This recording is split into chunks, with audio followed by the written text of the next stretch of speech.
E aí, gente, era nem isso aqui. No vídeo de hoje a gente vai continuar falando sobre matemática e arte, né?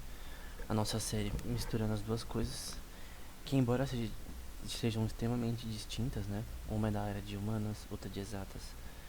E as duas são o ponto mais alto de ambas, né? A matemática sendo o ponto mais alto, mais complexo das exatas. E que une vários ramos das exatas como física e tal, química, entre outras áreas. E a arte sendo como a que une literatura e outros tipos de artes humanas, né? Mas a gente vai ver a relação dos dois aqui, né? Pra curiosidade, né? Essa imagem aí da thumb são todas pinturas do Monet, né? Que não tem muito a ver com o que a gente vai falar. Então, esse vídeo vai ser relacionado a Roger Penrose e MC Escher, né? Penrose, que ganhou o Prêmio Nobel 2020 em Física, relacionado à teoria de buracos negros com a relatividade, que é um paper que ele postou há muitos anos atrás, e que ele ganhou o Prêmio Nobel agora, 2020, né? E o Escher, que foi um pintor famoso que tem relação assim com o trabalho de Penrose em geometria, né? Então tem um artigo que sempre nas palestras do Penrose ele cita, né? Relacionado a esse paper que ele escreveu com o pai dele, que esse L.S. Penrose era o pai dele, né? Parece que eles escreveram 2 papers juntos, e ele fala sobre como eles escolheram um jornal de psicologia pra falar sobre isso, né? O que é estranho porque é relacionado à geometria, mas é de uma ilusão tridimensional de objetos, né, que eram impossíveis de ser feitos geometricamente, né? E parece que o pai dele era de psicologia e ele era só matemático. Então esse é o objeto do paper, né? Então você tem um desenho em perspectiva que é tridimensional, só que se você seguir o trajeto aqui, você vai ver que é uma ilusão de ótica que cria uma ilusão de infinito, né? De que você não tem fim isso daqui. Você vai começando de baixo, você vai pra direita. E a estrutura ela vira de uma forma que você não sabe se ela tá pra. Se você tá vendo a parte de cima ou a de baixo da próxima estrutura, né? E assim sucessivamente, né? Então é um objeto com uma ilusão de ótica tridimensional que cria um efeito interessante do ponto de vista psicológico, né? E esse conceito ele foi adaptado por Escher, né? Tem também a famosa escada de Penrose, que também é relacionada a esse tema, né? Então você tem ali a pintura do Escher que é relacionada a isso, né? É você ter diversos ângulos diferentes do mesmo personagem, né? Então você tem um personagem aqui na parte de baixo, parece que ele tá descendo, parece que ele tá subindo, parece que na esquerda ele tá de cabeça para baixo, então você não tem uma noção de espaço normal. Então esse é o conceito dessa imagem, né? Ela quer mostrar que o espaço ele é diferente de diversas perspectivas, né? E também parece ter uma relação com relatividade, né? De Einstein relacionada a espaço-tempo também. Então é uma pintura extremamente importante e talvez seja a mais famosa do Escher.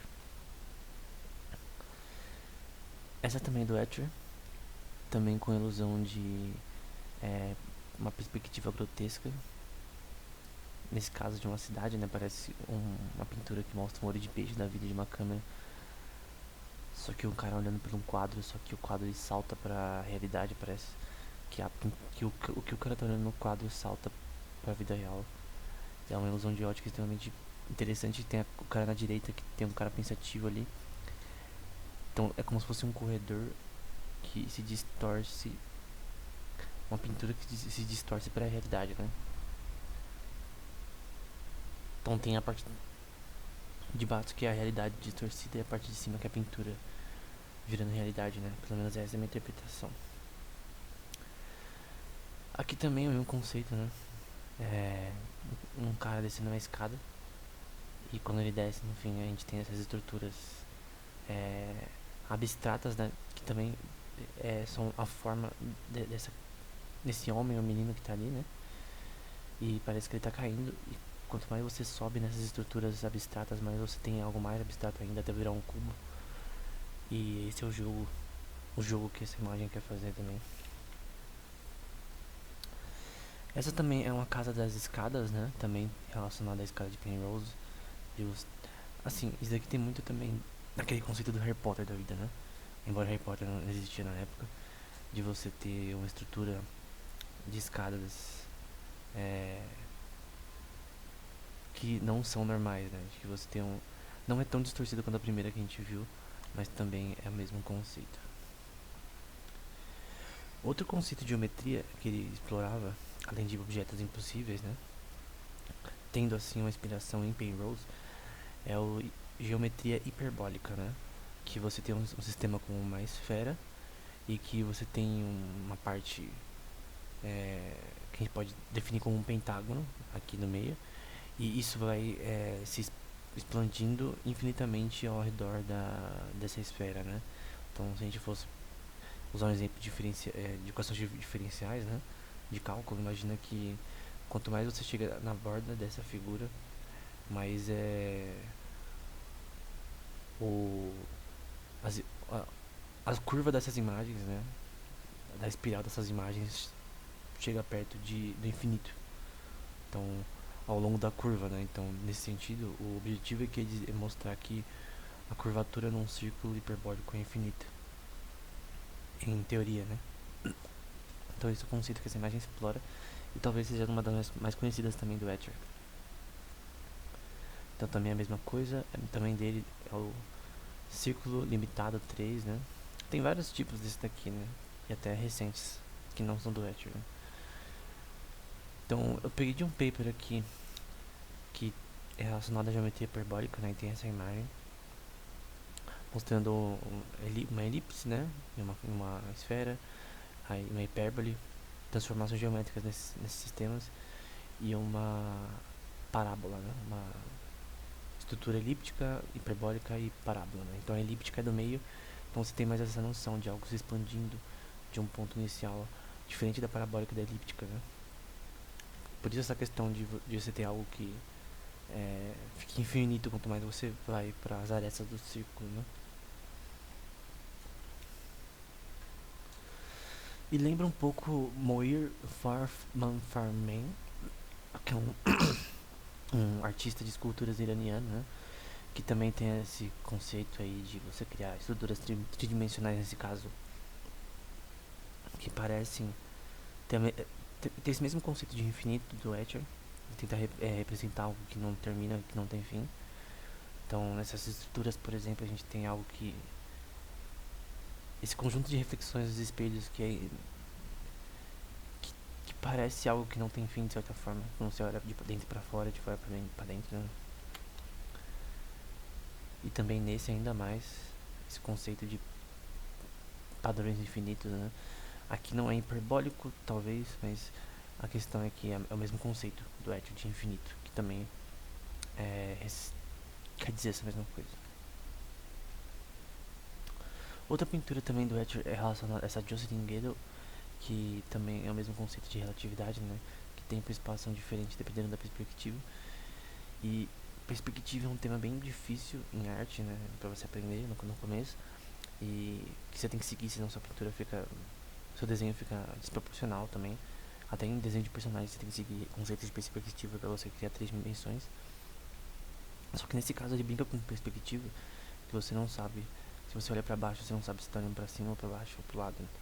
Então se olha pra cima, você vê um personagem que parece estar embaixo de você. Se olha pra frente parece normal, mas se olha pra baixo parece que você tá olhando pra cima. Então o mesmo conceito de antes, né? Se você olha pro lado naqueles chifres de touro também, você tem esse mesmo conceito, né? Você não sabe, é uma distorção temporal na prática. Essa pintura é famosa também, de 1935. Então, uma mão segurando o seu reflexo. O que é bem difícil de fazer na prática, é um conceito de perspectiva bem legal de olho de peixe dentro da bola ali, que parece um globo de neve da vida. Então, esse tipo de pintura mostra nesse contexto da esfera, não algo de infinito nem nada disso, mas esse contexto de reflexão, né? De ponto de perspectiva também, que é bem interessante também. Essa pintura talvez seja mais da hora e complexa, que é o dodecahedron, que é uma das figuras platônicas aí, né? Dos objetos platônicos perfeitos, né? É, que nesse caso tem esses lagartos no meio, né? E parece que tem alguns outros artistas que também usam esse conceito, mas eu não sei o significado disso, né? Mas você pode também ver outros dodecahedros no fundo, completos, né? E outras estruturas complexas ali no fundo, né? E esse tipo de objeto não é novo, né? Desde Platão tem isso daí. E tem esse dodecahedron que parece ter sido desenhado por Leonardo da Vinci, né? Num livro do Lucas Pacioli, né? Chamado A Proporção Divina, né? E você pode ver como essa estrutura é extremamente complexa, assim, de se desenhar.